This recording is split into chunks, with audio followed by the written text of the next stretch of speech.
Ryan Matthew Cohn is a curator who collects rare and bizarre and sometimes morbid artifacts. His latest exhibit is called the House of Wax, a selection of historical wax sculptures that dates back to the late 1800s. Some of his pieces were used to help doctors learn about different medical issues. Others were meant to preserve the images of famous dead people forever. Vice recently checked out the museum to learn about the collection's history.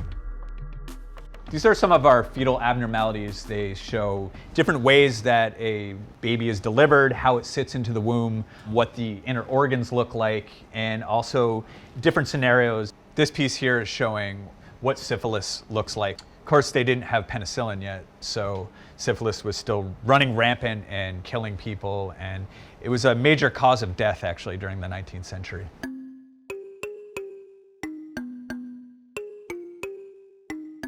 In House of Wax, we have things like death masks, fetal abnormalities, different body modifications, cultures from around the world, diseased genitalia, and then other larger figures like anatomical Venuses and serial killers.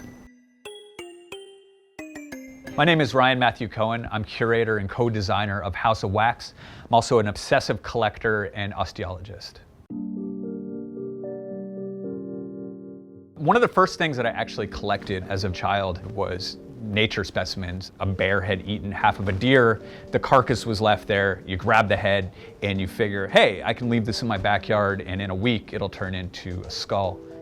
I'm an obsessive collector by nature, and I've always been ever since I was a little kid. At one point I was collecting baseball cards when I was like 10 or 11, and then that turned into, oh, I found a human skull at a flea market, which turned into 100 skulls, which turned into the mess of different things that I have now.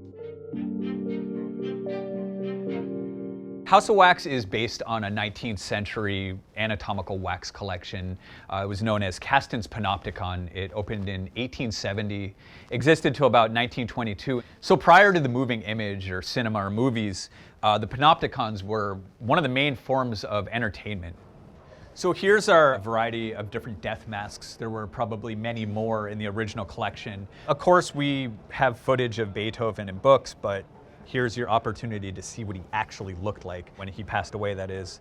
These were forms of memento mori. When an individual passed away, they would make a mold of the face and then they would keep it, and they were used to celebrate the person at their time of death.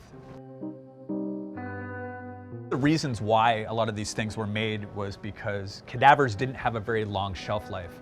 You might have a cadaver for educational purposes, and because there was no refrigeration during that time, they would start to putrefy rather quickly. So artists and anatomists were working very closely together to come up with new ways to examine the human body.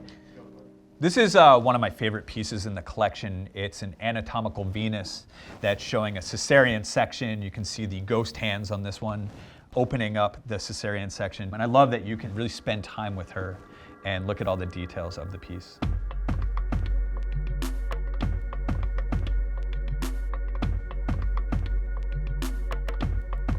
These do tell a story, but they are done in sort of a crude fashion.